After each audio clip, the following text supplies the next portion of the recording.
digamos, este tipo de contactos que uno a veces se asombra de que ocurran. Vamos a tener también de toda esta región todo el tema que tiene que ver con cine, los debates, toda la situación que tiene que ver con arte y cultura. No voy a seguir con esto porque ya está, por suerte, la cuestión de la pantalla compartida, así Nacho puede seguir con su exposición, que es mucho mejor que lo que yo estaba comentando. Gracias. Bueno, muchas gracias. ¿Me ven ahí bien la pantalla? Se ve perfecto, Ignacio, adelante. Bueno, yo lo que voy a pedir es, yo no estoy viendo las caras, así que si hay algo que no se entiende o cualquier cosa que consideren que necesite una aclaración, ustedes me avisan, por favor. Sí, bueno, desde ya, tanto Olga como yo vamos a hacer la voz de todo el auditorio. Adelante. Perfecto, muchas gracias. Bueno, la presentación que voy a hacer hoy, que se titula Las redes tróficas de las bromelias tanque y el cambio climático, es un trabajo que venimos haciendo junto con Rodrigo Freire, quien está ahí, está participando también, y Guillermo Montero, que fue quien presentó la semana pasada, creo, hace 2 semanas atrás. Lo que voy a hacer primero es un poco de la historia, cómo terminamos en esto, trabajando Guillermo y yo juntos, cómo después terminamos relacionados con Diane Srivastava de British Columbia y las cosas que hemos producido. Así que bueno, vamos a comenzar con eso. Como les decía, vamos a trabajar en el norte de Santa Fe, en lo que se conoce como la cuña boscosa santafesina. No sé si se llegan a ver el puntero ustedes ahí. Sí, perfecto, lo vemos perfecto. Bueno, entonces, dentro de lo que es la provincia de Santa Fe, si miramos lo que es la región del Chaco, el sur del Chaco está en el norte de Santa Fe. Y en la porción oriental es lo que se conoce como la cuña boscosa santafesina. Como su nombre indica, boscosa es porque hay muchos bosques. Estos bosques, hay una variedad de bosques, hay algarrobales, pero los más importantes son los quebrachales de Quebracho Colorado, donde ustedes tienen acá algunas fotos. Estos no es la selva tropical, no son bosques cerrados, sino que son bosques bastante abiertos, que son muy heterogéneos, como pueden ver acá, son bosques que tienen zonas cerradas, y en las zonas más bajas inundables hay pastizales. Como pueden ver acá, bueno, estas fotos son de invierno, está todo seco, pero pueden ver que hay zonas abiertas y zonas más cerradas. Lo que vamos a hablar hoy es, en estas zonas cerradas, como pueden ver acá, esto lo llamamos un mogote, ¿sí? Y en estos mogotes o bosquetes, lo importante es que todo el sotobosque está colonizado por estas bromeliáceas, lo que llamamos las bromeliáceas terrestres. ¿Qué son las bromeliáceas? Bueno, seguramente ustedes conocen varios de estos ejemplos. Muchas de las epífitas, que se conocen como claveles del aire, son ejemplos de estas bromeliáceas, ¿sí? Todos estos son del género Tillandsia, la mayoría de todas estas son del norte de Santa Fe. Hay un chico que ha hecho una tesina de esto. Todos están los claveles del aire que toman tanto el dióxido de carbono como los nutrientes, como el agua, a partir de las hojas. Tienen adaptaciones especiales que le permiten sobrevivir. Por eso ustedes ven, arriba de un cable de tensión, ven un clavel del aire. Pero también hay otras bromelias, como esta, como Acmea esticante, que si ustedes se fijan, es distinta, tiene como un tanquecito. ¿Sí? Entonces, estas son epífitas. Estas especies están arriba de los árboles. Sin embargo, decíamos que en el sotobosque están estas bromeliáceas terrestres. Y como ustedes pueden ver acá, hay dos que son bien distintas. Una, la que tenemos a la izquierda, es la que se llama bromelia serra y le dicen cardo gancho. Como ustedes pueden ver, tiene muchas espinas, obviamente, es terrestre, y tiene un fruto que muy similar a otro pariente de bromeliácea, seguramente conocen, que es el ananá. ¿Sí? Parece un ananá realmente, y los frutos los comen los animales mamíferos. ¿Sí? Y la otra planta, que es la que vamos a estudiar hoy, es esta, que se llama cardochuza. Le dicen así porque tiene una espina en la punta de la hoja que realmente duele mucho. Y lo interesante es que se llama epífita facultativa, porque puede estar tanto arriba de un árbol, como veíamos hoy, como en el suelo. ¿Sí? ¿Por qué? Porque tiene un tanque. O sea, las hojas forman un tanque que tiene agua. Y lo importante es que tiene las raíces, no son funcionales. El agua la toma del tanque, y a los nutrientes los toma también de la materia orgánica que se descompone en el tanque. Entonces, hay dos bromelias que están en el sotobosque, pero que fisiológicamente son muy distintas unas del otro. Nosotros, ¿por qué estamos interesados en la Acmea disticanta?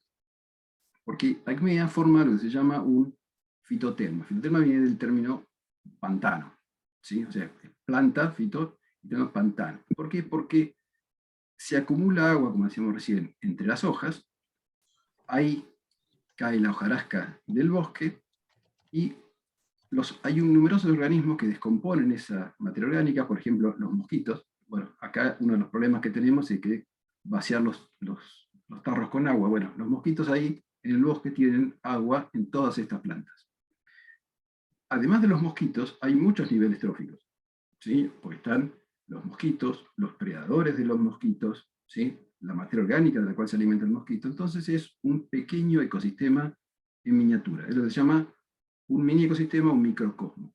El hecho de que sea un pequeño ecosistema implica que uno puede fácilmente manipularlo, ¿sí? Uno puede fijarse cómo cambia ese ecosistema en el tiempo, puede jugar en cierta medida con él, ¿sí?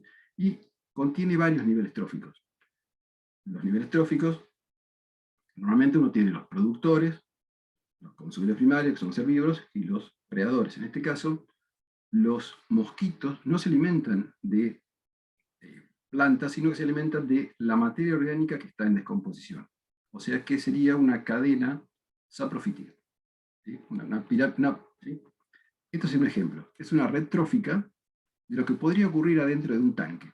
¿Sí? Es una foto, por ejemplo, donde pueden ver que en una hoja ahí se acumula agua. ¿Sí? Las plantas acumulan bastante agua, y a veces, en verano sobre todo, uno puede ver ranas. Pero normalmente, ¿qué pasa? En este ambiente cae hojarasca. Esa hojarasca puede ser descompuesta por bacterias u hongos, o puede ser degradada por los detritivos. Acá tenemos distintas fotos, como esto de acá, por ejemplo, ustedes lo tienen que reconocer, es un mosquito. Y a estos detritívoros hay predadores que se alimentan, ¿sí? Estas bacterias, a su vez, hay otros microorganismos que también se pueden alimentar de esto. O sea que es bastante complejo este ecosistema. Pero lo importante es que es un mini ecosistema, ¿sí? Estas bromeliáceas interactúan con muchísimas especies, ¿sí? Acá tenemos, por ejemplo, en las hojas, tenemos en las hojas, en el tanque, especies que polinizan, insectos que viven en el interior del tanque. Muchas especies buscan refugio entre las bases de las hojas, porque estas hojas tienen muchas espinas, ¿sí? Entonces, uno, si mira esto, uno puede considerar que estas bromelias son especies claves. ¿Qué significa especies claves? Son especies que le brindan hábitat, alimento o refugio a muchos organismos, ¿sí? Son un componente muy importante del ecosistema. Lo que vemos acá, en esta cosa, es un listado de grupos de animales. Por ejemplo, desde mamíferos, aves, hasta insectos. El ancho de la barra implica cantidad de especies. Todas estas especies interactúan con Acmea disticanta, o sea, con esta especie que estamos hablando ahora. Este es un trabajo que es una recopilación. Y lo que podemos ver es que la mayoría de estas especies interactúan con, usan a la bromelia como hábitat, ¿sí? Lo que vemos es que la mayoría está acá. Otras lo usan como alimento, y finalmente otras lo usan para construir su nido. Dentro de las que lo usan para alimento, que es todo este grupo, lo podemos subdividir. Hay algunos que son predadores, otros detritívoros y otros herbívoros. Dentro de los predadores, por ejemplo, lo más común es las arañas, ¿sí? Entre los detritívoros son los que están dentro del tanque que veíamos recién.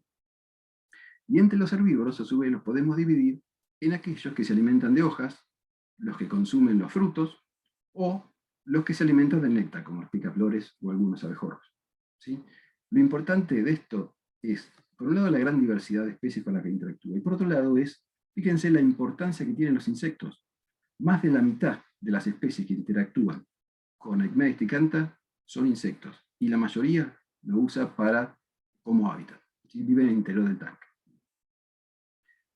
Todo esto, la historia comenzó porque además de ser un ambiente muy importante, imagínense que todo esto tiene espinas, entonces esto puede afectar la regeneración del bosque. Porque, por ejemplo, el ganado no entraría al interior de acá porque se pincharía. ¿Sí? Entonces, las plántulas que pueden estar acá pueden estar protegidas en cierta manera. Nosotros comenzamos estudiando el efecto de las bromélias en el sotobosque sobre la regeneración de los árboles. ¿Sí? Pero nos dimos cuenta de algo que era interesante, era que la misma especie, esta Egmea, o cardochuza, tenía distinta forma cuando crecía a la sombra, o sea, en el interior del sotobosque, y cuando crecía en los bordes. ¿Sí? Fíjense, tanto el color, la forma, la arquitectura de la planta de sol es distinta a una planta de sombra. ¿Sí? Nosotros lo que veíamos, acá tienen dos plantas, una de sol y una de sombra, y pueden ver que una planta de sol, en su mayoría, cuando ustedes sacan la hoja, del 50% de esto es la vaina. Esto es una hoja completa, ¿sí? Esto es la vaina, y esto es la lámina. La vaina es lo que constituye el tanque. O sea que una planta de sol, ¿sí?, tiene la mayor parte de su arquitectura tiene para colectar agua. Mientras que una planta de sombra, si se fijan, son mucho más altas, hojas mucho más largas, son más verdes. Y fíjense que es una quinta parte más o menos, digamos, ¿sí?, el tamaño del tanque. Pero ¿qué pasa? Entonces, estas plantas de sol van a tener mucha más agua, pueden acumular más agua, el tanque este, pero estas plantas de acá lo que acumulan tienen más materia orgánica. Y los invertebrados se alimentan de las dos cosas, necesitan agua como hábitat, pero a su vez también necesitan alimento. Esta capacidad que tiene una planta de mostrar distintos fenotipos frente a distintos ambientes se llama plasticidad fenotípica. Y esto se ve muy claro en el bosque. ¿Por qué? Vuelvo a la imagen anterior, perdón. Esto que tienen acá, estos individuos, esta planta también se reproduce vegetativamente, o sea que de este individuo produce otro individuo, y así. Y uno ve que hay veces que el grande está a la sombra, y va saliendo hacia el sol, y a la medida que va cambiando este pequeño gradiente, va cambiando la forma de la planta. ¿Sí? O sea que un mismo genotipo tiene distintos fenotipos en la medida que va cambiando el ambiente. Todo esto nos llevó a preguntarnos si había diferencias en cuanto a la riqueza, la composición de especies, la abundancia de los invertebrados que vivían adentro de esas plantas, ¿sí?, las que estaban ubicadas al sol versus las que estaban a la sombra. Y ahí es donde me asocio con Guillermo Montero, que él es entomólogo, o sea, él es especialista en insectos, en artrópodos, invertebrados, ¿sí? Entonces ahí lo que hicimos fue, bueno, fuimos, colectamos plantas en 3 estaciones del año distintas y le medimos distintas cosas, características de las plantas, le medíamos qué volumen de agua tenía, qué características tenía el agua que capturábamos, qué cantidad de materia orgánica, pero lo más importante era que medíamos cuántos individuos y cuál era la riqueza de individuos que había ahí. Esta es una foto, nosotros seleccionando plantas, como las procesamos estas plantas, después las llevamos al campo así cerradas, acá damos vuelta para saber cuánta agua tiene, le sacamos el agua, filtramos a través de tamices y separamos los insectos, ¿sí? A su vez, no solamente veíamos la parte del tanque, sino que antes de sacar a la planta, recolectábamos todos los artrópodos que había en las hojas, por ejemplo, estas arañas. Bueno, esto hizo que nosotros publicáramos un trabajo, que es este trabajo que está acá, que lo que comparaba era los ensambles del fitotelma, o sea, del tanque, y lo que estaba en las hojas, de distintos hábitats y estaciones. Y como pueden ver acá, este gráfico de acá abajo, que tiene las 3 estaciones, primavera, verano e invierno, para la sombra y el sol, había diferencias en abundancia, donde eran más abundantes al sol en algunas estaciones, en otras no, pero no había diferencias en cuanto a la riqueza. Si miramos, esto es importante, si miramos, comparamos lo que está dentro del tanque versus lo que está sobre el follaje, para las 3 estaciones, verano, sombra y sol, lo que podemos ver es que en el fitotelmata, la mayoría, como pueden ver los colores, son detritívoros. La mayoría de lo que hay acá es detritívoro. Y un poquito del resto son los predadores. Estos predadores que se comen los detritívoros. Mientras que en el follaje, fíjense, hay detritívoros, como pueden ver, pero hay una gran proporción de hormigas, ¿sí? Y cuando caen hormigas, tienen hormigueros enteros. Por eso es que tienen en algunos sitios gran cantidad de hormigas, ¿sí? Entonces, no hubo diferencias acá entre hábitat respecto a esto, pero sí lo hubo el follaje. Finalmente, esto es un comentario nada más. Lo que mirábamos eran las arañas. Las arañas, ustedes saben que pueden construir redes o pueden ser cazadoras, que no construyen redes. Otra vez, en las 3 estaciones, primavera, verano e invierno, a la sombra y al sol, lo que vemos es que las arañas que construyen redes, hay más proporción, esta es la proporción, ¿sí? Acá tiene un 40% más, al sol, ¿sí? Hay más al sol arañas que tejen red que a la sombra. ¿Por qué? Nuestra explicación es por qué no hay tanto a la sombra, por una cuestión de que se le llenan de palitos, ¿sí? O la hojarasca, que tan útil le es a la bromelia para su funcionamiento y obtener nutrientes, a las arañas que construyen telas de araña no las favorece. Este trabajo sirvió como catalizador para que esta persona, que es Diane Srivastava, de la Universidad de Vancouver, nos convocara a lo que fue el primer workshop de fitodelmata en bromelia. Esto se hizo en Vancouver en enero del 2011. Y ahí tuve la posibilidad de contactarme con varios investigadores de distintos países, de Canadá, Brasil, Costa Rica, Puerto Rico, Argentina, bueno, Colombia y Estados Unidos. En ese encuentro se constituyó un grupo de trabajo colaborativo que es el Bromelia Working Group. ¿Sí? Esta es la página web. Si ustedes entran, van a ver, somos varias personas. Ahí se establecieron 3 objetivos principales. El primero fue participación colaborativa de todos los miembros, creación de una base de datos común que reuniera toda la información colectada sobre estos ecosistemas neotropicales y elaboración de proyectos conjuntos a escala continental. Esto es muy importante. Por un lado, participación colaborativa de todos los miembros. Esta persona, Diane Srivastava, ella había visto cómo hay otro grupo de Phytotelma, que son un grupo de plantas carnívoras, o sea que tienen Phytotelma y además son carnívoras. Había varios grupos internacionales y en vez de colaborar entre ellos, estaban todos peleados, ¿sí? Y ella lo que veía era que, o sea, si uno colabora, avanza mucho más que si se está peleando y continuamente tratando de sacarle lo que el otro está haciendo. A su vez, lo que tenemos acá es un gradiente muy grande o sea, continental. Tenemos desde México hasta Argentina están estas especies. Entonces, lo que queríamos ver era qué pasa. ¿Funcionan igual estos ecosistemas? ¿Cómo está pasando? Y como la mayoría de nosotros teníamos bases de datos, teníamos datos de varios años, se decidió poner todo eso en común y armar una base de datos. Y a partir de ese momento tratar de que los muestreos estén de acuerdo a un protocolo. ¿Sí? Que hagamos todo lo mismo. De esa forma, compartiendo, se podía avanzar mucho más. Este es un ejemplo de la base de datos. Esta base de datos cambió. Esta es una foto vieja. Pero la idea es la siguiente. O sea, hay distintos componentes. Por ejemplo, en ese momento había 45 sets de datos. Estos son algunos de los nuestros. Por ejemplo, las gamas, que están en el Norte Santa Fe, cerca de Vera, donde trabajamos nosotros. Acá tienen el mapa, por ejemplo. ¿Ven? Estos somos nosotros en Argentina. Hay varios en Brasil, las Guyanas francesas, Colombia, varias islas del Caribe. Y después había Costa Rica, México y algunos en Belice, perdón. Belice y ahora hay también en México. Ahora está un poco más grande esto, ¿sí?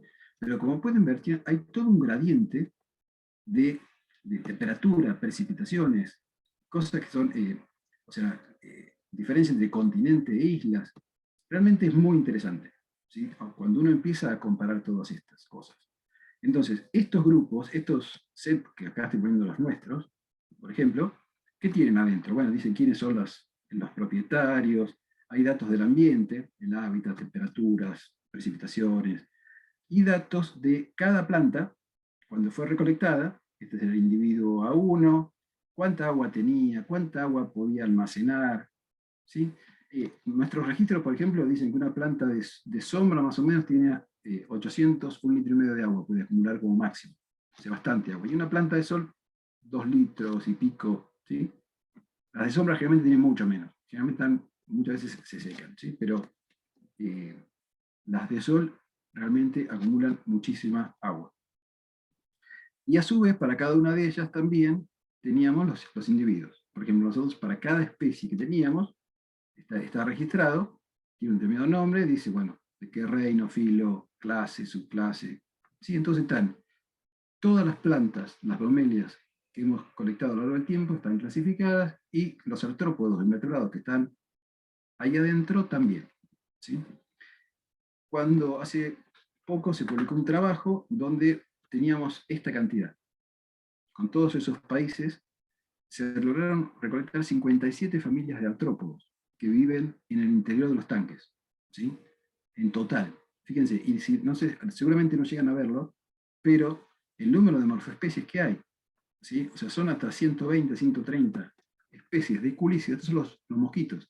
Si se fijan, todas los primeros grupos son todos dípteros, o sea, todas las parientes de los mosquitos y de las moscas. ¿Sí? ¿Por qué hablamos de morfoespecies? Hablamos de morfoespecies porque es muy difícil identificar a las especies al estado larvario.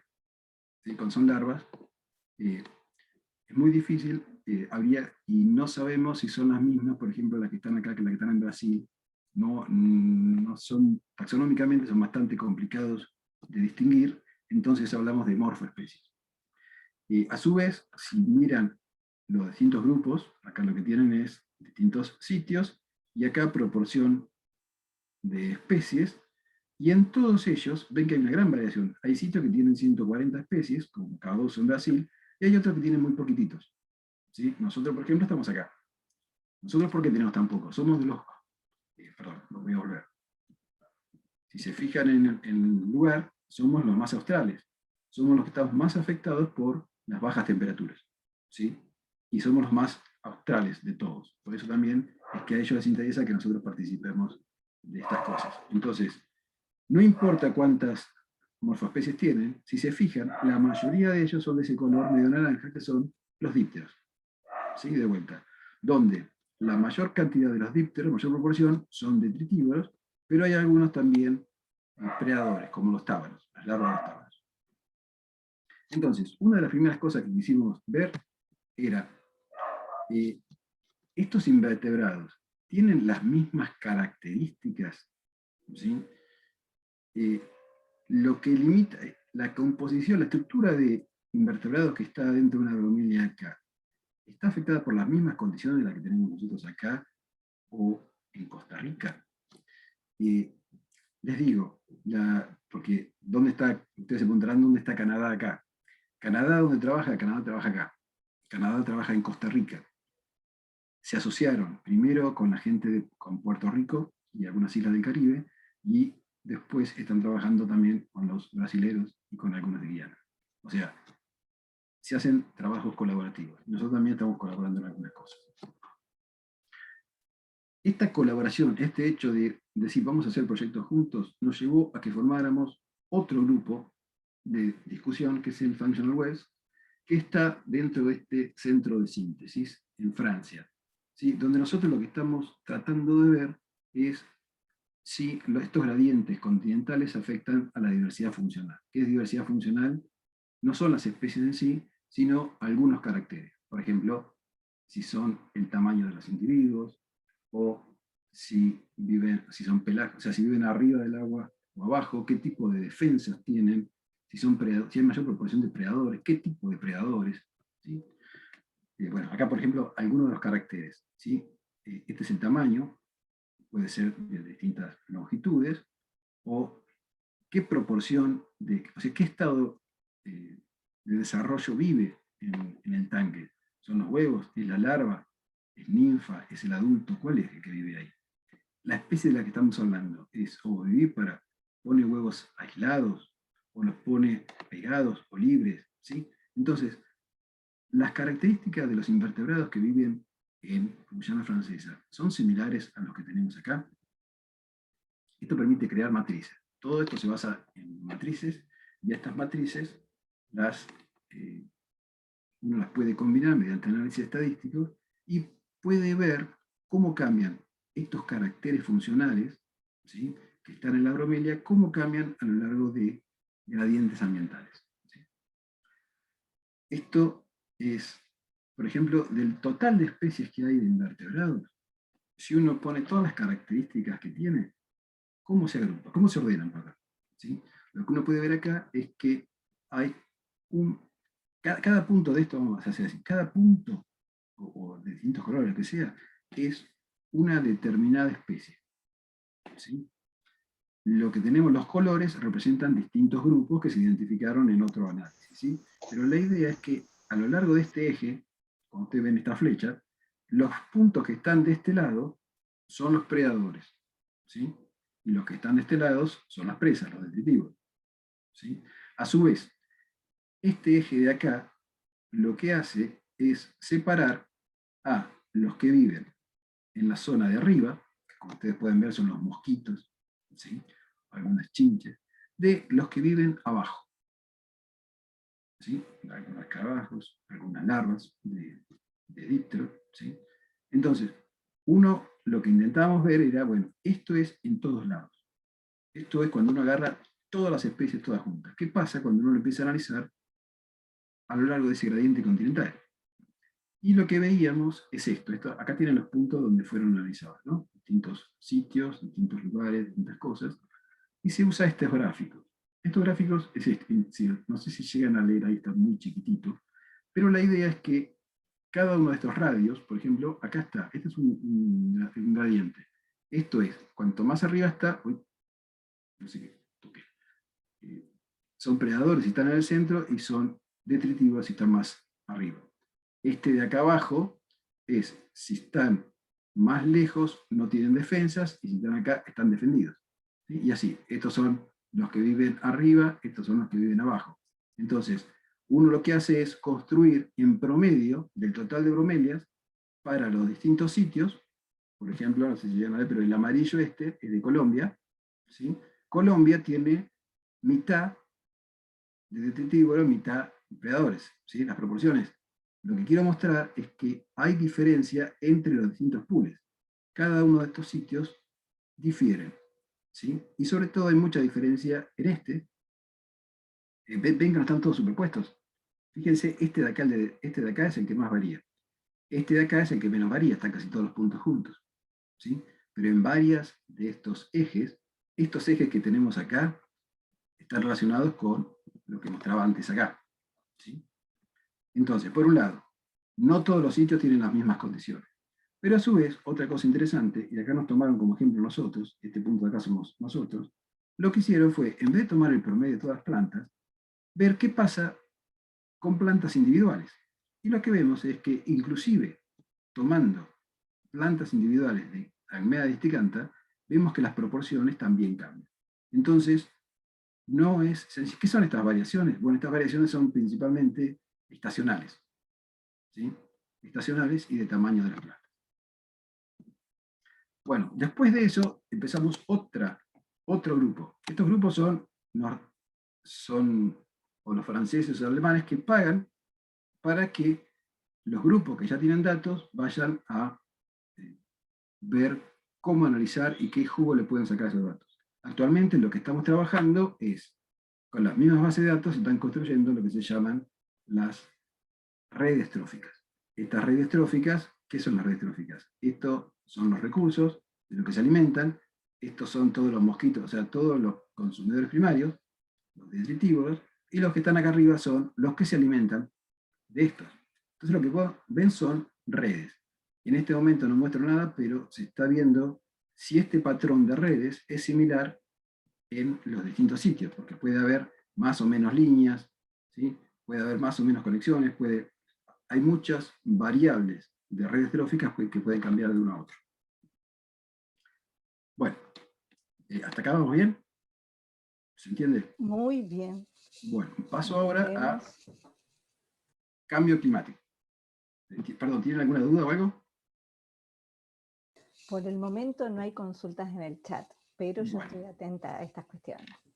perfecto, entonces, cambio climático. ¿Qué es el cambio climático? Acá lo que puse fue una definición de la Real Academia, que dice que es el cambio del clima atribuido directa o indirectamente a la actividad humana que altera la composición de la atmósfera mundial y que se suma a la variabilidad natural del clima observada durante periodos de tiempo comparables. ¿Sí? Entonces, acá lo que estamos viendo es que el clima tiene cierta variabilidad. No es que es constante, Pero el cambio climático lo que estaría haciendo es, se estaría yendo de los límites normales.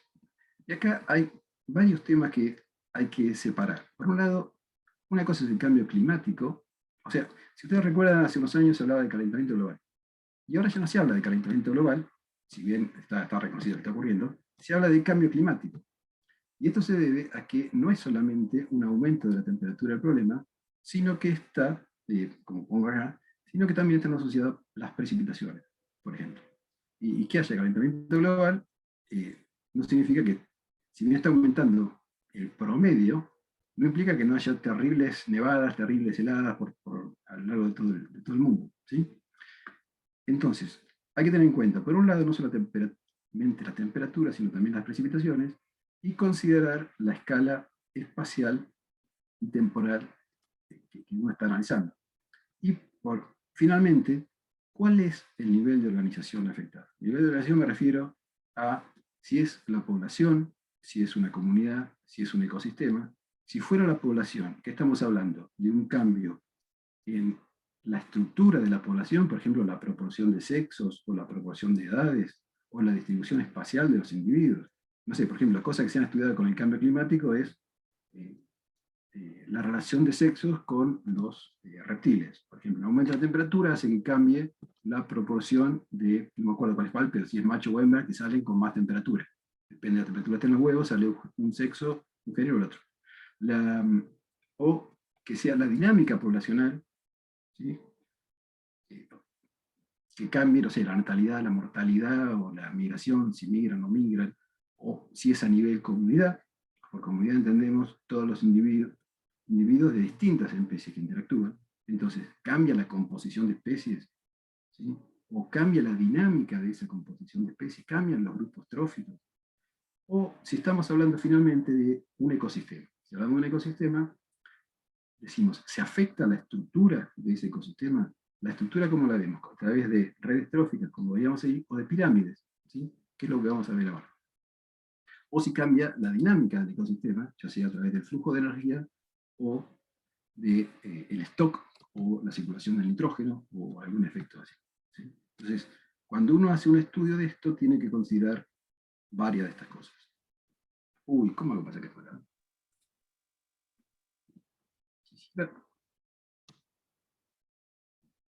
No. Quiero sacar, perdón, no quiero que se tape lo de arriba. ¿Alguno tiene idea cómo? ¿Cómo, Ignacio? ¿Qué querés producir? ¿Ustedes ven esta parte de acá, la de arriba, o lo está tapando o no? Nosotros estamos viendo, si sabe, cambios en la Ah, no, condiciones ustedes no ven climáticas. una parte de pantalla que yo no veo. Perfecto, no importa, yo lo veo. La idea es que estos cambios, entonces, en las condiciones climáticas, como decía recién, pueden afectar estructura y funcionamiento del ecosistema. ¿El ecosistema qué es? El ecosistema es la comunidad más la parte abiótica, o sea, el flujo de energía y la materia. ¿Sí? Se han hecho muchísimos experimentos a nivel mundial para analizar cómo el cambio climático lo afecta. Pero la mayoría de esos experimentos se han realizado en un solo sitio. ¿Sí? Entonces, el problema que tenemos es que la variación climática que tenemos en un solo sitio es muy baja. ¿Sí? Y generalmente cuando uno dice, bueno, ¿qué hago? Aumento la temperatura en tantos grados, el promedio. ¿Sí? Pero no se tienen en cuenta que puede haber un efecto muy manifiesto de eventos extremos. Por otro lado, fíjense acá, uno tiene los extremos, es como la respuesta frente al cambio climático. Tenemos baja temperatura, alta temperatura, y puede ser distinta esa respuesta. Por otro lado, generalmente uno se enfoca en la temperatura, ¿sí? Pero no en la lluvia, las precipitaciones.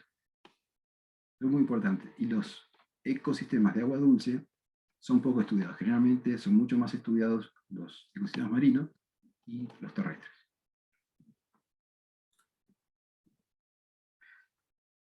Se han elaborado muchísimos modelos climáticos que dicen que va a haber una gran variación en los regímenes de precipitaciones. ¿Sí? En la región neotropical se predicen que va a haber sequías e inundaciones. El problema es que dónde va a ocurrir es incierto. Y además tienen que sumarle los efectos del niño a la niña. Esto, ¿sí? que en algunos momentos, algunos sitios tienen mayores precipitaciones y otros tienen menos, no solamente en cantidad, sino en la variación. Lo importante acá es que la cantidad de la distribución temporal de esas precipitaciones, ¿sí?, cuánto cae y cómo y cuántas veces cae, ¿sí?, puede provocar un estrés por desecación en los organismos. En caso de estos organismos en ecosistemas acuáticos, si se seca el ambiente, el organismo muchas veces muere, a no ser que tenga alguna forma de resistencia a ese estrés. El efecto de ese estrés puede ser amortiguado, ¿sí?, por distintos componentes. Y es lo que decía recién, hay especies que tienen distintos niveles de sensibilidad, ¿sí? Y esto ¿qué provocaría? Que aquellos grupos que tienen mayor tolerancia frente al cambio climático van a predominar. Entonces, uno creería que puede llegar a esto. Acá vamos a plantear dos conceptos que son importantes. Uno es, cuando uno compara sitios distintos, puede ser que todos los organismos, los ecosistemas que uno está analizando, respondan de manera similar, ¿sí?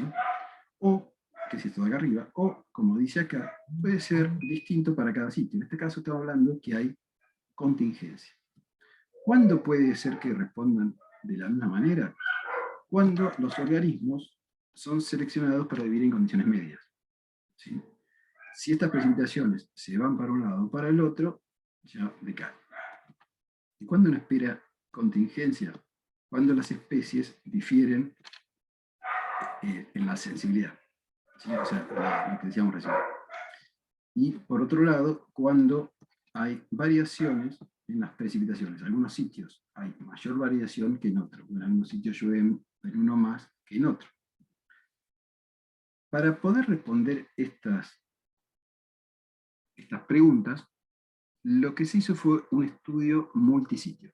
O sea, entre todos los que formábamos el Vermelia Working Group, nos pusimos a pensar qué podíamos hacer para tratar de evaluar cuál era el efecto del cambio climático, si se aumentaban o disminuían las precipitaciones, no solamente en cantidad, sino en distribución. ¿Qué pasaba? Y si había diferencia entre los sitios. Las preguntas eran, ¿qué componentes son los más sensibles a la variación de la precipitación? Y en este caso los componentes eran la composición funcional, o sea, qué grupos, ahora lo vamos a ver con más detalle, pero cuáles grupos de invertebrados son los más afectados. Por otro lado, los stocks, o sea, la sumatoria de todos ellos, o los flujos. Ahora lo vamos a ver, no se hagan problema. Y la otra es si las respuestas que tengan frente a este cambio climático van a ser similares y consistentes en todos los sitios, ¿sí? Porque ¿qué puede pasar? Que uno tenga, en dos sitios, tenga la misma respuesta, como se ve acá estas dos curvas que son similares, o que frente a una variación en precipitaciones, en la cantidad de precipitaciones, o cómo varía, un sitio responda de una manera y otro sitio responda de otra, ¿sí? En este caso habría convergencia y en este caso habría contingencia. Bueno, entonces, ¿qué consistió este experimento? El experimento consistió en 30 plantas en cada sitio, donde, acá tienen 30 celdas, donde lo que teníamos era un valor promedio de precipitaciones, ¿sí? ¿Qué era el valor promedio? Era, si el experimento, por ejemplo, nosotros lo realizamos en primavera acá. Dijimos, bueno, ¿cuánto llueve en primavera en 2 meses? 60 días duró el experimento. ¿Cuánto llueve en esos 2 meses en las gamas? Tomamos un registro de, creo que era 15 años, 20 años, y dijimos, bueno, en promedio cae esta cantidad. Entonces, esto es el promedio, este es el valor promedio. ¿Cuánto y cómo está distribuido esta? Esta acá es la variación. ¿Qué es la variación? Puede caer todo junto o puede caer mucho más distribuido. No es lo mismo que caigan 100 milímetros en 2 eventos de 50 cada uno, que caigan 100 milímetros en 10 eventos de 10 milímetros cada uno. Mayor K implica que es mayor variación, ¿sí? O sea, con mayor cantidad de eventos, con lo cual es más homogénea la distribución, ¿sí? Entonces, lo que tenemos colores, y acá la precipitación, ese es el promedio, y acá ¿qué hicimos? Aumentamos, si esta es una vez, se lo aumentó 3 veces la cantidad, o se lo disminuyó hasta el 10%. ¿Sí? Entonces tenemos plantas que recibieron, por ejemplo, un 10% de la precipitación que había en ese tiempo, y distribuida en, no sé, no es tan así, pero en muy pocos eventos. ¿Sí? Entonces, poca agua y en pocos eventos. Acá lo que tienen es mucha agua en pocos eventos. ¿Qué va a pasar? Este de acá va a rebalsar.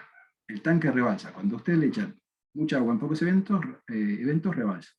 Este de acá tiene poca agua y en pocos eventos, bueno, puede ser que algo pase. Este de acá tiene poca agua, pero más distribuida, mejor distribuida.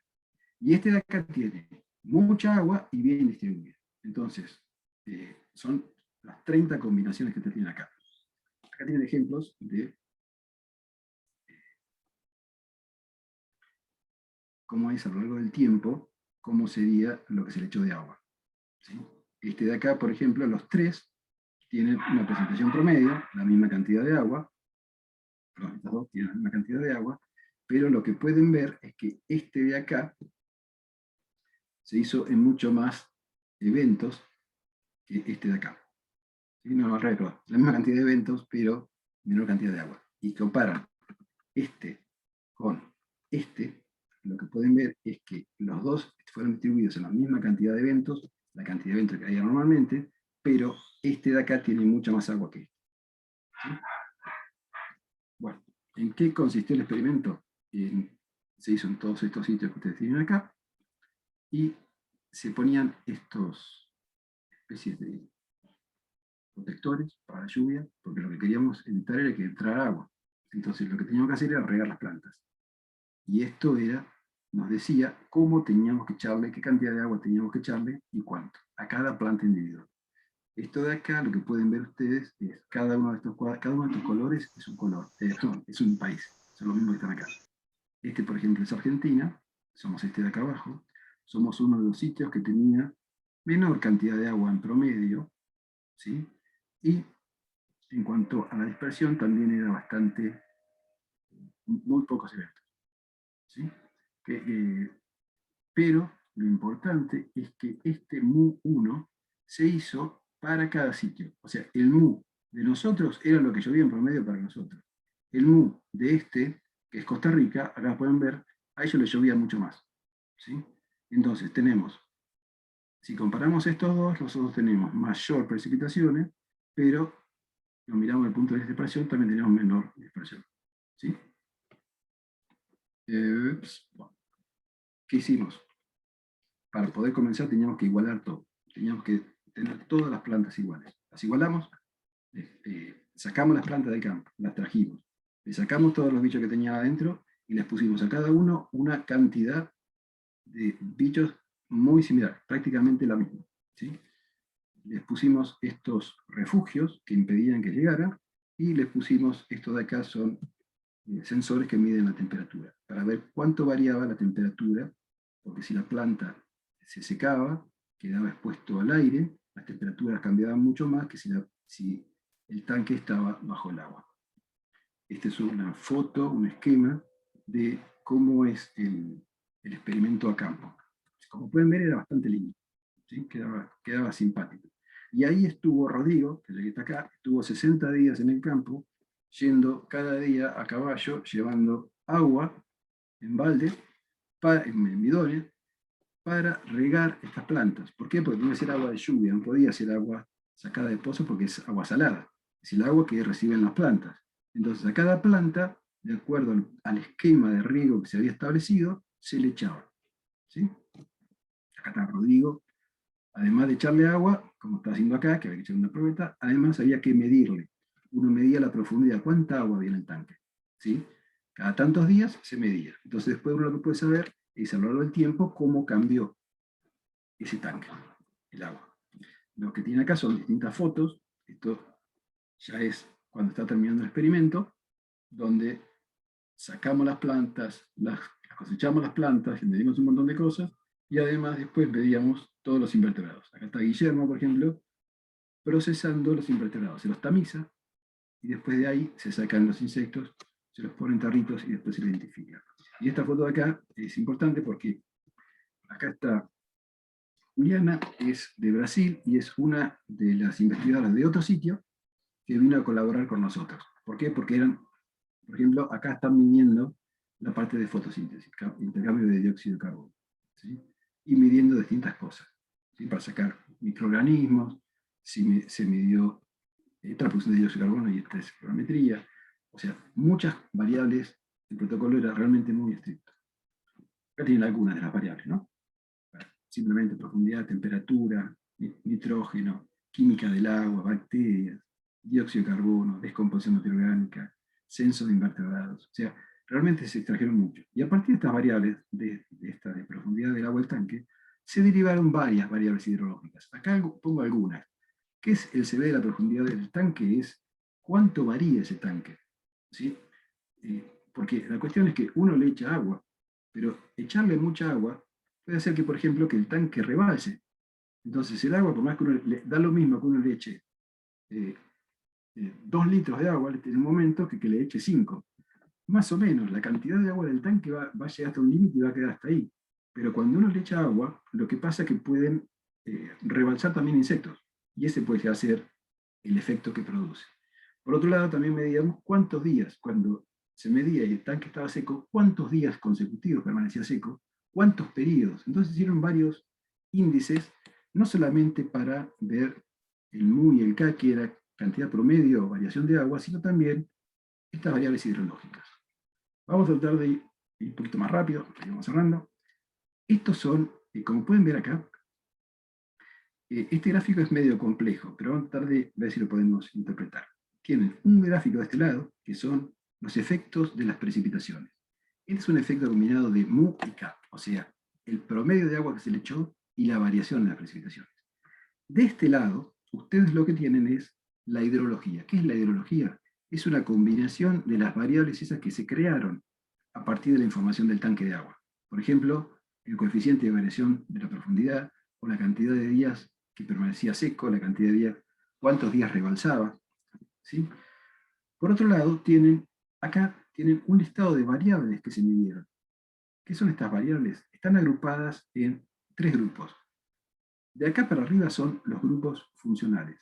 Acá dice stocks. Stocks son lo que había en un determinado momento, ¿sí? Ya sea total de invertebrados, es biomasa lo que estamos viendo. Total de invertebrados, que es la sumatoria de todo lo que tiene acá arriba, ¿sí? Acá están separados, los invertebrados acá están separados en estas categorías, y las bacterias.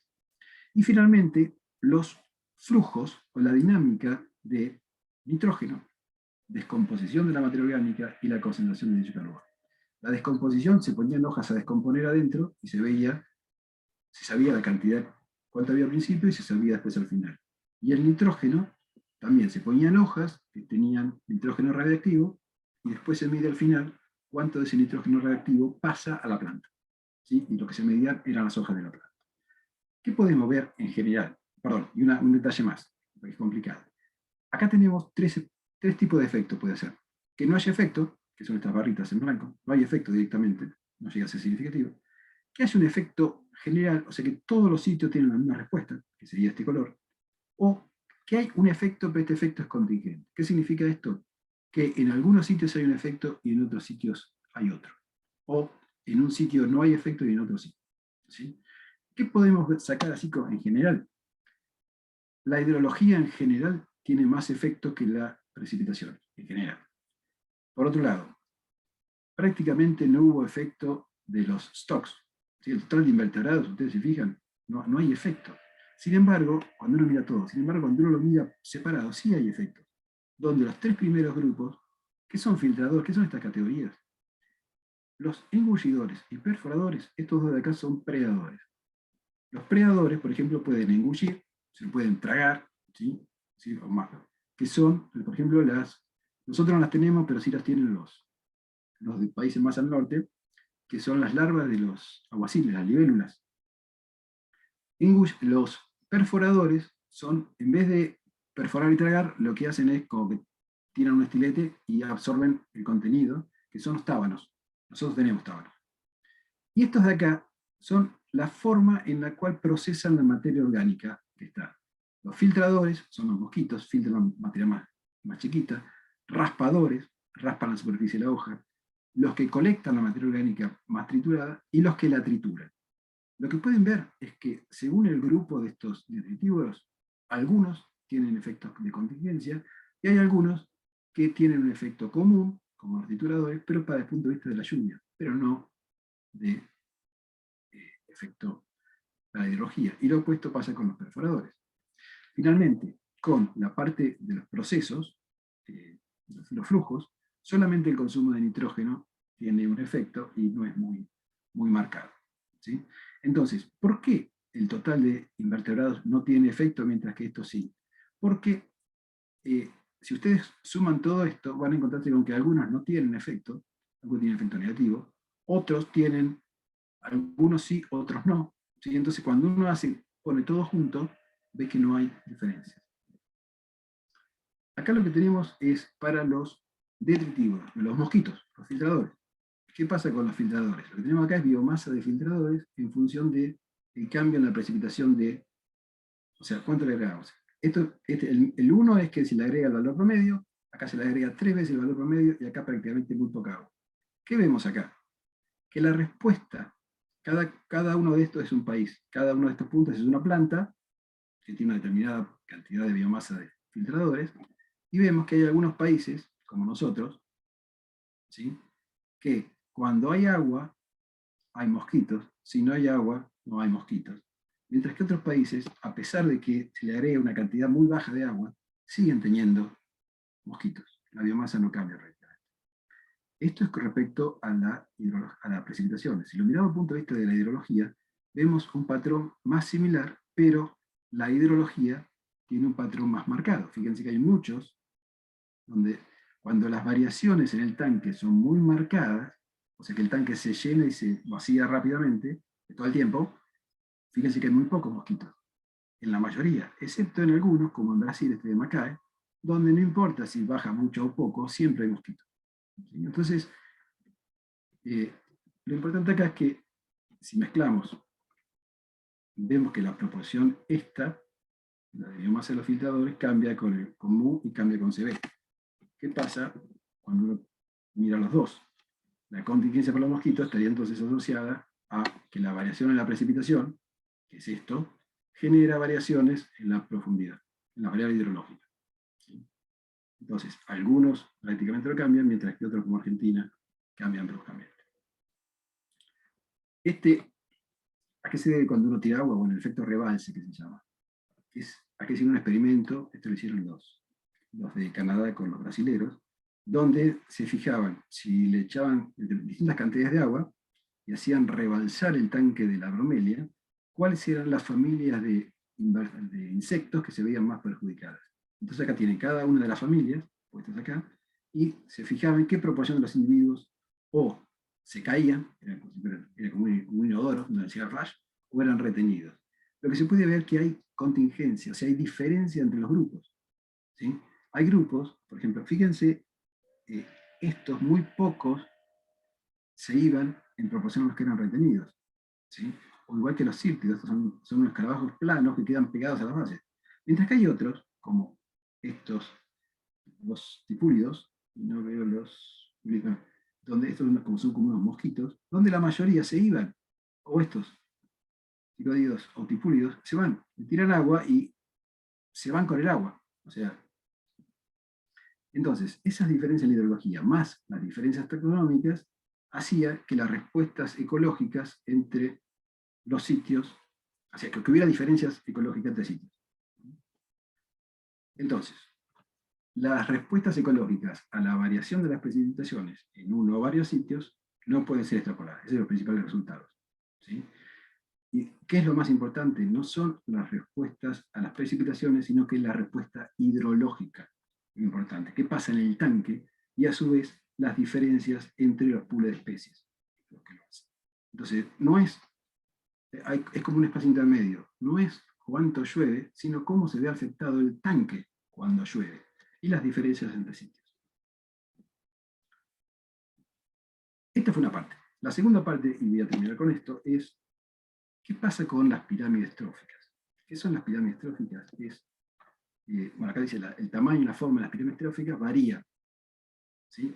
La pirámide trófica es imagínense que uno pesa la cantidad de los detritívoros, o sea, los que se alimentan de la base, después pesa los predadores, y generalmente lo que uno ve es que la base y los herbívoros o los detritívoros tienen más biomasa que los predadores, ¿sí? Pero hay una gran variación en los distintos tipos de ecosistemas, ¿sí? Y estas pirámides se ha visto que pueden ser afectadas por el cambio climático, tanto por la temperatura como por las precipitaciones, ¿sí? Entonces, la idea era ver qué pasaba con estas redes tróficas en distintos ambientes cuando uno modificaba este régimen de precipitaciones. ¿Qué es lo que uno predeciría? Como sea, a esta altura estoy mareado. Lo que tienen acá es, estas son las condiciones ambientales normales, y estas son las condiciones donde hay mayor precipitación o es más homogéneo, porque son más frecuentes las precipitaciones. Y acá tienen baja precipitación y muy infrecuente. ¿Qué pasa con la cantidad, la biomasa que hay de detritívoros, que son el color azul, y qué pasa con los depredadores? Acá se predice que los predadores son más sensibles a la sequía. O sea, acá, si se fijan, ¿cómo cambian los predadores? Son muy bajos cuando hay muy poca cantidad de agua o es muy infrecuente. Mientras que acá no tendrían problema, ¿sí? Por el contrario, los más chiquititos, los detritívoros, son capaces de sobrevivir con sequía, pero cuando hay mucha lluvia, disminuye marcadamente. ¿Por qué disminuye tanto? Porque son lavados. Son lavados.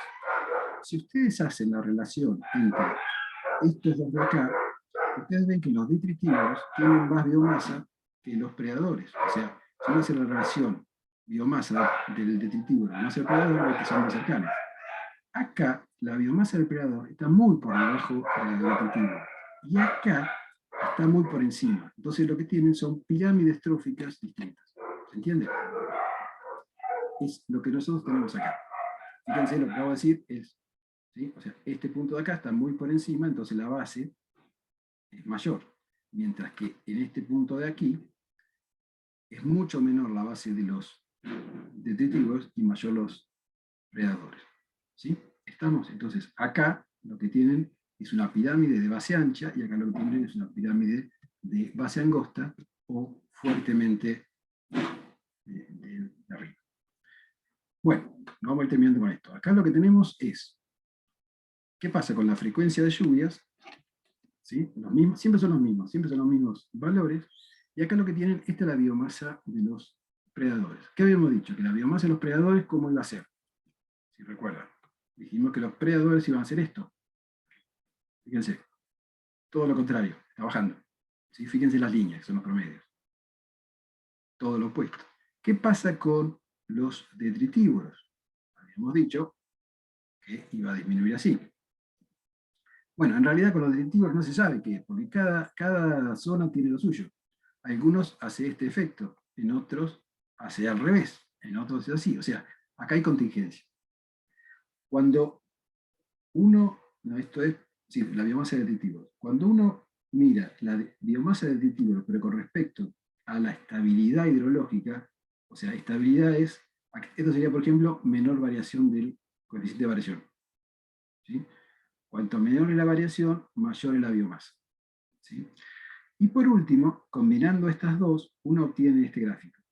¿Sí? ¿Qué vemos acá? Lo que estábamos esperando era esto. ¿Sí? O sea, que o sea, que este de acá fuera superior a este, en la parte de abajo, y vemos que es al revés. Tenemos que los predadores están por encima. ¿Sí? Sería lo mismo, ¿sí? Entonces, se predice una cosa y el resultado es totalmente lo opuesto. Entonces, ahora hay que ver qué pasó. ¿A qué se puede deber esta inversión? La inversión de las pirámides es bastante raro, las pirámides de biomasa que se inviertan, sin embargo, hay muchos ejemplos. Y acá hay dos explicaciones. Una es que puede haber un mayor flujo de energía entre eslabones. ¿Esto a qué se debe? Imagínense el tanque de la bromelia se empieza a secar, y cuando se empieza a secar el tanque, hay menos volumen por el cual la presa puede escaparse. O sea, queda más expuesta al predador. Entonces el predador es como que se le concentra las presas, ¿sí? Tiene más posibilidad de crecer. Y por otro lado también, como los detritivos también se alimentan de hojarasca, en la medida en que se empieza a ver menos agua, hay mayor cantidad de hojarasca también disponible para ellos. Entonces, esa es una vía. El otro que puede llegar existiendo es la mayor transferencia de energía al contorno. ¿Sí? ¿Y esto a qué se debe? Las diferencias. Los chiquititos, imagínense los mosquitos ustedes. Los mosquitos tienen ciclo de vida muy corto. Entonces el mosquito está como larva, luego se hace la pupa, sale el adulto, ¿sí? Entonces se fue. El que se los come, el tábano o el odonato o eso, es mucho más larga la vida. Entonces puede seguir viviendo, a pesar de que se va secando, puede seguir viviendo, mientras que los mosquitos se va el adulto. ¿Qué pasa? Cuando vuelve el adulto, se encuentra con que tiene muy poco lugar para poner huevos. Entonces es como que se frena toda la tasa. ¿Sí? Y a su vez, generalmente los mosquitos tratan de no poner huevos donde hay predadores. Y acá lo que tenemos es un sitio que tiene mayor concentración de predadores. ¿Sí? Entonces, hay menor predisposición también para poner huevos. Todo eso hace que se inviertan estos efectos. ¿Qué efecto puede tener esto? Estas pirámides invertidas y a su vez su mayor relación predador-presa están asociados con una dinámica más inestable. ¿Qué implica esto? Hay más probabilidad de que el sistema tienda a colapsar. ¿Sí? Entonces, lo importante de esto es que reducciones en la frecuencia de las precipitaciones lo que provocan es desestabilización de las redes tróficas. ¿Sí? Esto en ecosistemas acuáticos temporarios. ¿Tá? Entonces, lo que se logró acá es simular qué pasaría, o cómo sería el efecto de un cambio climático, se hizo a campo, utilizando estos mini ecosistemas. Y lo que se vio es que no es tanto la cantidad de agua lo que lo hace, el MU, sino que son las variaciones lo que están afectando, la combinación de los dos. ¿Y por qué se destabiliza? Por esta relación predador-presa, esta inversión de la pirámide.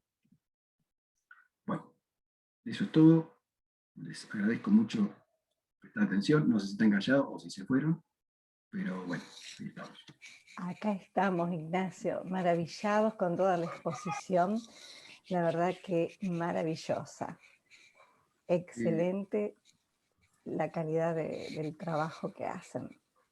Mira, ¿cómo se deja de compartir acá? No sé si tienen preguntas o quieren... Perdón, se me hizo más largo de lo que esperaba, no sé qué ha pasado. No, está muy bien. En el chat hay comentarios maravillosos. Adelante, Olga. No, simplemente quería comentar una cuestión que me parece que es tan interesante, lo que uno incorpora desde el punto de vista vocabulario también, ¿no? Y además mecanismos de investigación, cómo se hacen las investigaciones, qué pasa con este tema de los gráficos, qué pasa con los diagramas, cómo uno clarifica y de pronto esta cuestión tan importante que es que no necesariamente la premisa con la cual se partió tiene que ser el resultado obtenido. Eso es tan interesante desde la perspectiva de la investigación porque permite y genera construcciones abductivas de conocimiento, ¿no? Yo cuando te escuchaba hablar y esta comparación, esta investigación colaborativa, una de las cuestiones que pongo en nombre de Vivi y mío en el chat es que esto lo único que hace es demostrar la calidad, digamos, de nuestros investigadores y realmente de que uno luego preste atención cuando ve una planta como la bromelia, digamos, y que efectivamente pueda responder a muchas cosas. Estas distinciones que hiciste en el último tramo, que tienen que ver con cambio climático, con esta situación de gran discusión ahora, que parta de toda una premisa generada por estos grupos colaborativos, pero que además hacen a que se obtengan resultados que pueden ser casi predictivos, realmente es, por lo menos a mí me emociona porque en realidad estamos con nuestra gente, ¿no? Y eso es muy importante.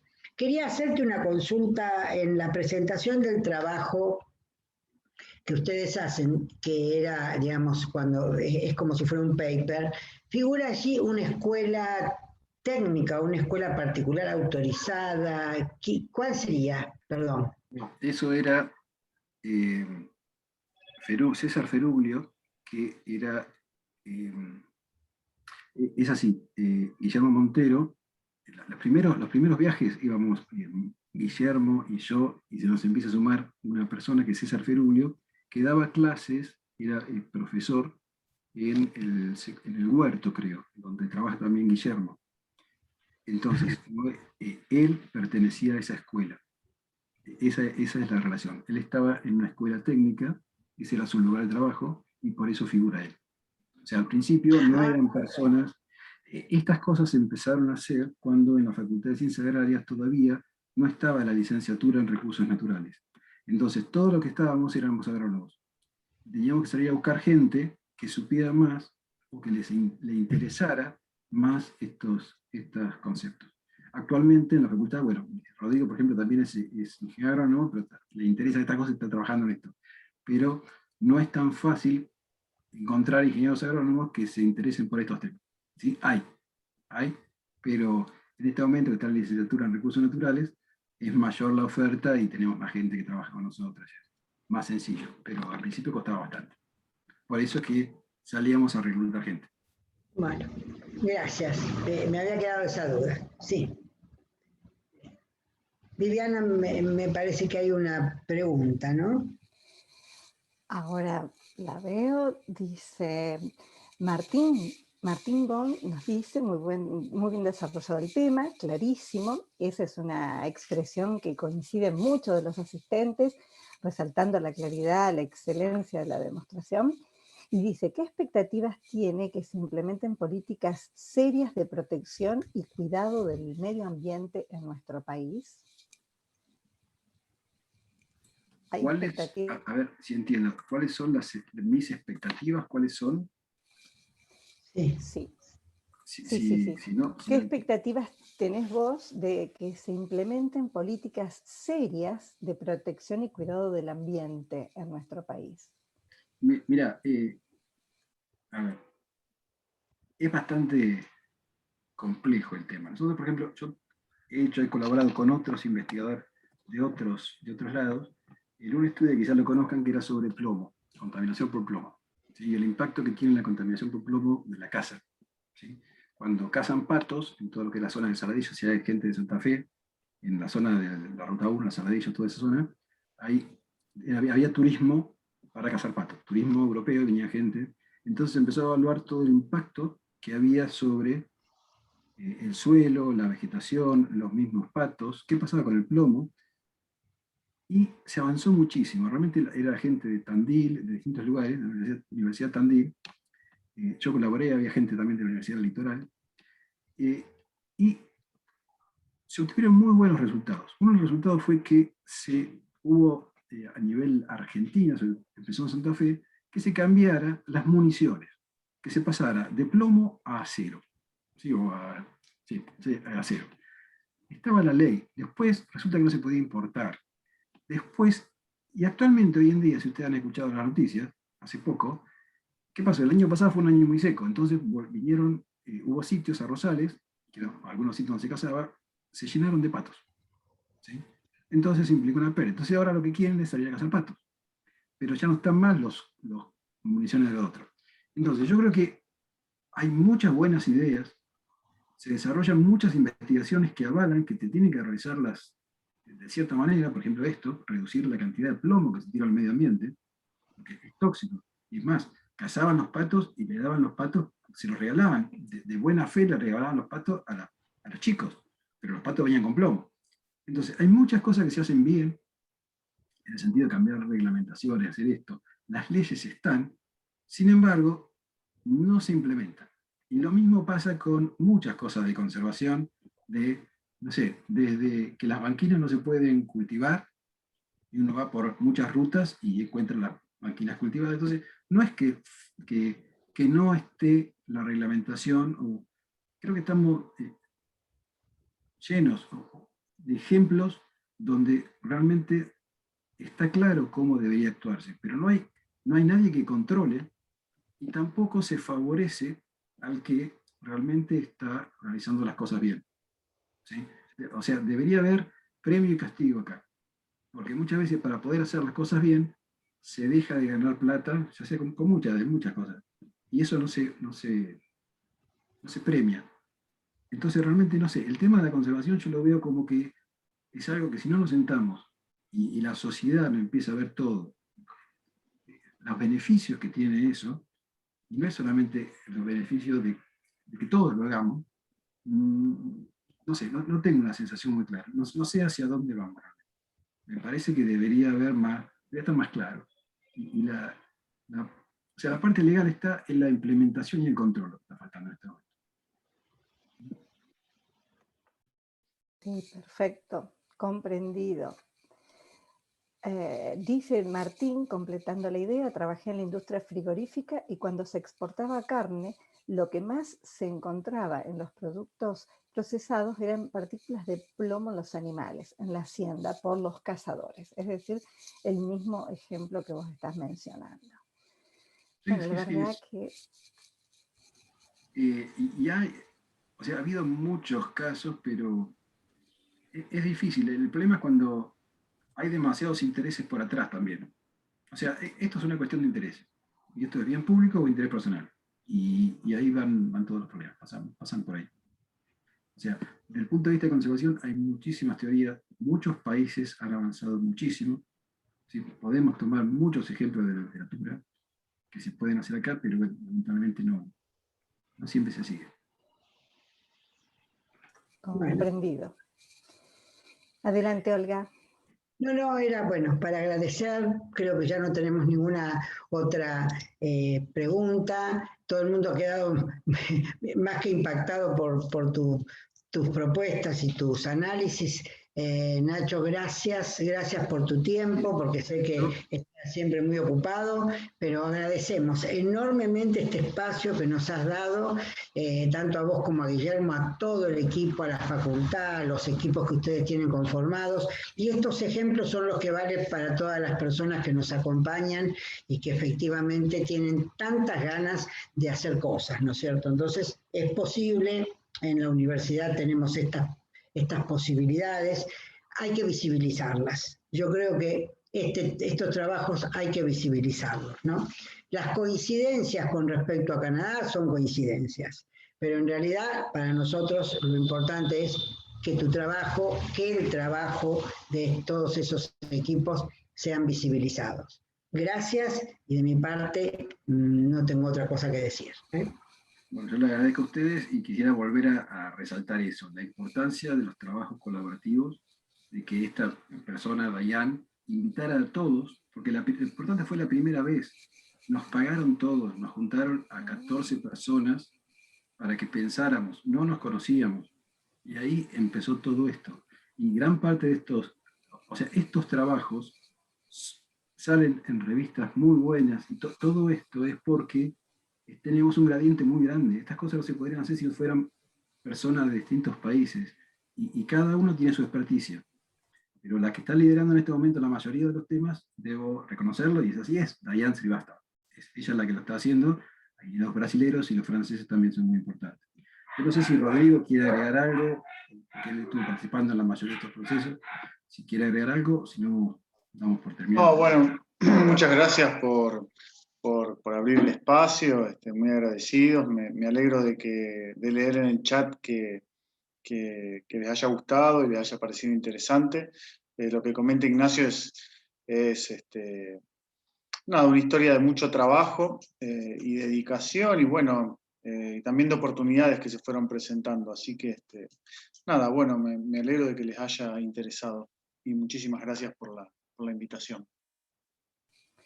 Gracias a ustedes por todo el trabajo que hacen, por todo lo que realizan para ampliar conocimiento, para tener más información científica y para posicionar a la Universidad Nacional de Rosario. ¿Se encuentra el vicerrector en sala en este momento? ¿Está disponible, Darío? Estoy. Pido disculpas por las demoras de hoy, pero Te extrañábamos. Fue una cuestión de agenda. Mil disculpas, sí, y bueno, seguro. por supuesto, Rodrigo y a Ignacio, muchísimas gracias. Justo esta mañana estuve trabajando con el amigo Montero por otros temas con el que hice. Como ustedes saben, hoy es nuestro secretario general, así que teníamos algunas actividades también de gestión y andaba con algunos temitas personales. Yo simplemente sumarme al agradecimiento, a la felicitación, la charla, la verdad que uno termina, más allá de la profesión que tengo, aprendiendo muchas cosas. Haría un comentario con respecto a los mosquitos, que están terribles, la verdad que están impresionantes. La verdad, Ignacio, y te digo que no sé qué pasa, yo no sé si el agua está distinta o algo por el estilo, pero sinceramente están muy bravos, pero bueno, debe ser también parte de las realidades que vivimos. Agradecerles, esperar que podamos hacer estas actividades en forma reiterada, por supuesto, porque son para nosotros más que importantes. Llevamos esta actividad ya hace 1 año y medio con la Asociación de Estudios Canadienses, y la verdad que cada charla mejora la anterior y nos pone expectativas altas en la que viene. Así que bueno, muchísimas gracias. Y nosotros tenemos como método cerrar de una manera, ¿no?, nuestras charlas, y bueno, por supuesto a Sofía, que hizo esfuerzos denodados hoy para que pudiéramos resolver el problemita que teníamos, y lo pudo hacer. Después, cuando nos tomemos un café con Ignacio, cuando Rodrigo si un día anda por acá y nos juntamos en Córdoba, Italia, en el rectorado, yo contaré los pormenores, pero finalmente nos pudimos enganchar. Y por supuesto a Vivi y a Olga por toda la actividad que desarrollamos juntos. Y lo que hacemos siempre para cerrar es, bueno, Sofi, Vivi, Olga, nos vamos. Muchísimas gracias. Hasta el próximo encuentro. Y ha sido un placer escuchar.